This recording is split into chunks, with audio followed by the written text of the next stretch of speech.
حضرت ابراہیم علیہ السلام کی عادت تھی کہ بغیر مہمان کے کھانا نہیں کھاتے تھے۔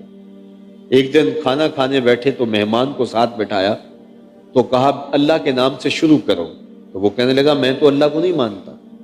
کہا تیرا میرا رشتہ بھلا کیا ہے، نہ تو میرا رشتہ دار نہ کوئی کاروباری سانچ، تجھے اللہ کے نام پہ بلایا ہے اور کھانا تیرے سامنے رکھا ہے، اور اگر تجھے میرے رب کا نام ہی گوارا نہیں ہے تو پھر تیرا میرا کیا تعلق باقی رہ جاتا ہے۔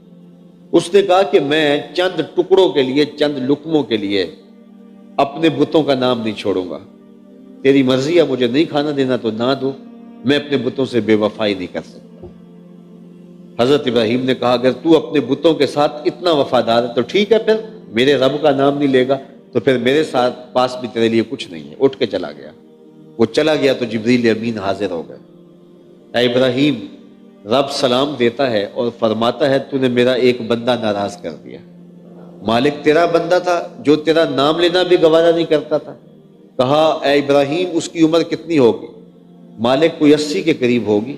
کہا 80 سال ہو گیا نا میں اس کو رزق دے رہا ہوں، تم ایک دن نہیں دے سکے۔ اب ابراہیم علیہ السلام اس کو ڈھونڈنے نکلے ہیں، وہ دور جا چکا تھا۔ اس کو آواز دی میاں آ جاؤ کھانا ٹھنڈا ہو رہا ہے۔ اس نے کہا میں تیرے رب کا نام نہیں لوں گا۔ کہا نہ لینا آ جاؤ۔ کہا پہلے تو بڑے سخت تھے، اب اتنی نرمی کہاں سے آ گئی؟ کہا رب کا ہی پیغام آیا ہے کہ 80 سال ہو گئے میں بھی تو اسے کھلا رہا ہوں۔ تو کہا اچھا تیرا رب اتنا مہربان ہے تو میں کھانا بعد میں کھاؤں گا، پہلے مجھے اپنے رب کا نوکر بنا لے۔ تو کوئی مانے اسے بھی عطا کرتا ہے، کوئی نہیں مانتا ہے تو رب اسے بھی عطا کرتا ہے، اس کی شان ہے تو پھر اس کی تسبیح کیوں نہ بولی جائے، اس کی پاکی کیوں نہ بولی جائے۔ سبح اسم ربک الاعلی الذی خلق۔ پھر اس کی شان یہ ہے کہ اس نے تخلیق بھی کیا ہے، صرف رب نہیں ہے خالق بھی ہے۔ اس نے خلق کیا ہے، انسان کو وجود بخشا ہے، انسان کو زندگی کا نور بخشا ہے، اس کو حیات عطا کی ہے، اس کو تخلیق کیا ہے، فسوا، اور اس کو ٹھیک کیا ہے، اس کے اعضاء کو توازن دیا ہے۔ دو آنکھوں کے سائز میں فرق ہوتا تو کتنا عجیب اور بھدا لگتا ہے انسان۔ دو ٹانگوں کے سائز میں تھوڑا سا فرق ڈال دیتا، تسویہ نہ کرتا تو پھر انسان 6 فٹ کا قد ہے، چٹا گورا رنگ ہے، نقوش بڑے تیکھے ہیں، آنکھیں عقابی ہیں، اور جو ہے وہ ابھرے ہوئے خوبصورت رخسار ہیں، دراز بینی ہے، ماتھا چمکتا ہے، لیکن لنگڑا کے چلتا ہے تو کتنا عجیب لگتا ہے۔ اچھا قد رانا بھی تھا، سرو قامت بھی تھا، آنکھیں بھی نرگسی تھیں، ہونٹ بھی گلابی تھے، اور اعضاء کا توازن بھی ٹھیک تھا، لیکن دماغ کے تھوڑے سے پرزے ڈھیلے کر دیتا تو 6 فٹ کا سونا جوان، لیکن قمیض کے پیچھے اس کے گھر کا ایڈریس لکھا ہوتا کہ جس کو ملے اس پتے پہ گھر پہنچا دے۔ تو وہ کتنا کریم ہے کہ جس نے پیدا بھی کیا، اعضاء کو تسویہ بھی دیا، اور دماغ کو ہدایت کا نور بھی دیا، اور عقل کا چراغ بھی عطا کیا۔ والذی قدر، ہر شے کی ایک مقدار مقرر کی، فہدا، اور چراغ ہدایت بھی عطا فرمایا، فطری اور جبلی ہدایت سب کو عطا فرمائے۔ بچہ جب اس دنیا پہ پیدا ہوتا ہے، آتا ہے اس دنیا کے اوپر، تو وہ ہر شے آ کے سیکھتا ہے۔ اس نے بولنا کیا کیسے ہے، اس نے چلنا کیسے ہے، اس نے پکڑنا کیسے ہے، لوگوں کو پہچانتا ہے، آہستہ آہستہ اس کو معرفت ملتی ہے، لیکن اس نے ماں کی چھاتی سے دودھ کیسے نکالنا ہے اللہ تعالیٰ اس کو سکھلا کے بھیجتا ہے۔ یہ وہ سیکھ کے آتا ہے، اس لیے کہ اس کی اولین اور پہلی ضرورت یہ ہوتی ہے، تو وہ سیکھ کر کے آتا ہے۔ تو وہ فطری ہدایت ہے۔ وَهَدَيْنَاهُ النَّجْدَيْنِ، ہم نے اس کو دونوں گھاٹیاں دکھا دی، اس کو خیر اور شر کی راہیں بتا دی، اسے اچھائی اور برائی کا پتہ ہے۔ مذہب نے آ کے اس کی اس تمیز کو موقت کر دیا، اس کو پختہ کر دیا، اس پر مہر تصدیق ثبت کر دی، لیکن فطرتاً بھی اس کے اندر رکھا گیا ہے کہ اچھائی کیا ہے، اس کے اندر رکھا گیا ہے کہ برائی کیا ہے۔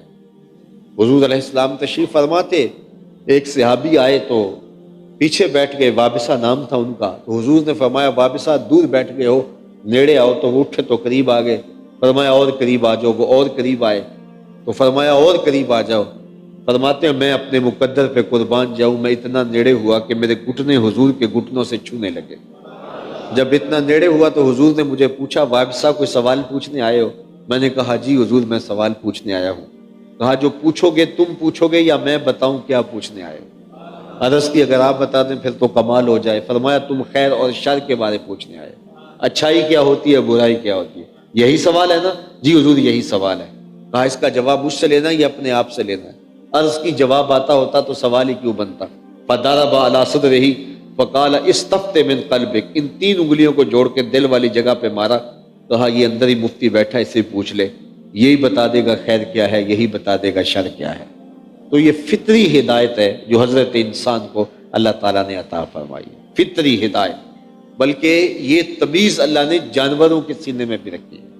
آپ میں سے بہت سارے لوگوں کا تعلق کسی نہ کسی دیہات سے رہا ہوگا، اگر کوئی ڈسکے کے مقامی لوگ بھی ہیں تو یہ بھی ایک قصبہ نما ہے، تو اس مثال کو سمجھنے میں دقت محسوس نہیں ہوگی کہ آپ جانتے ہیں کہ مرغی کڑک بیٹھ جاتی ہے اور احتجاج کرتی ہے کہ میں انڈے نہیں دوں گی، اب میرے نیچے انڈے رکھو، تو اس کے نیچے انڈے رکھے جاتے ہیں۔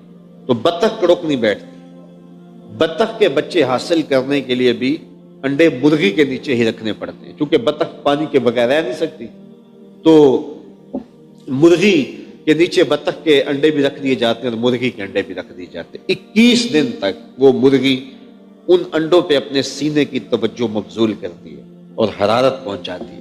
21 دنوں کے بعد ان مردہ انڈوں کے اندر زندگی پیدا ہو جاتی ہے، اللہ تعالیٰ آثار حیات پیدا کر دیتا ہے۔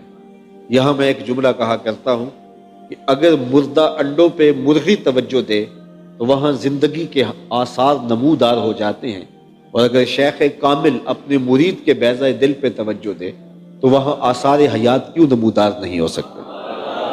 21 دنوں کے بعد انڈے پھٹے ٹوٹے، نتیجہ بالکل فطرت کے مطابق تھا۔ بطخ کے انڈوں سے بطخ کے بچے نکلے اور مرغی کے انڈوں سے مرغی کے بچے نکلے۔ بطخ کے بچوں نے اپنی ماں دیکھی نہیں، جو سمجھنا سیکھنا ہے وہ مرغی سے سیکھنا ہے۔ تو 4 دن تو گھر والوں نے بچوں کو گھر سے باہر نہیں جانے دیا، لیکن جب سمجھے کہ کوئی پر پرزے نکل آئے ہیں، قوت مدافعت پیدا ہو گئی ہے، کوئی کبا اچکنے لگے گا تو مزاحمت کر لیں گے، تو انہوں نے بچوں کو مرغی سمیت گھر سے باہر نکال دیا۔ کھلا میدان آیا، آگے چھپڑ آ گیا، جوہڑ آ گیا، تو جب پانی کا تیلاب آیا تو بطخ کے بچوں نے نہ آؤ دیکھا نہ تاؤ، چھلانگ لگائی اور پانی میں تیرنے لگے۔ مرغی کے بچے اپنے ہمجولیوں کو پانی میں چھلانگیں لگاتا ہوا دیکھنے کے باوجود آگے بڑھنے کی ہمت نہیں کر رہے۔ بطخ کے بچوں نے اپنی ماں دیکھی نہیں، مرغی کے بچوں نے ان کو یہ بتایا نہیں، نہ مرغی نے بتایا ہے۔ تو بطخ کے بچوں کو کس نے بتایا کہ تم پانی میں ڈوبو گے نہیں بلکہ تیرو گے، اور مرغی کے بچوں کے پاؤں کس نے باندھ دیے کہ آگے بڑھو گے تو ڈوب مرو گے؟ تو والذی قدر فہدی، وہ رب ہے جس نے ہر شے کو ہدایت کا چراغ عطا فرمایا۔ وہ فطری اور جبلی ہدایت ہے جو اللہ تعالیٰ نے عطا فرمائی۔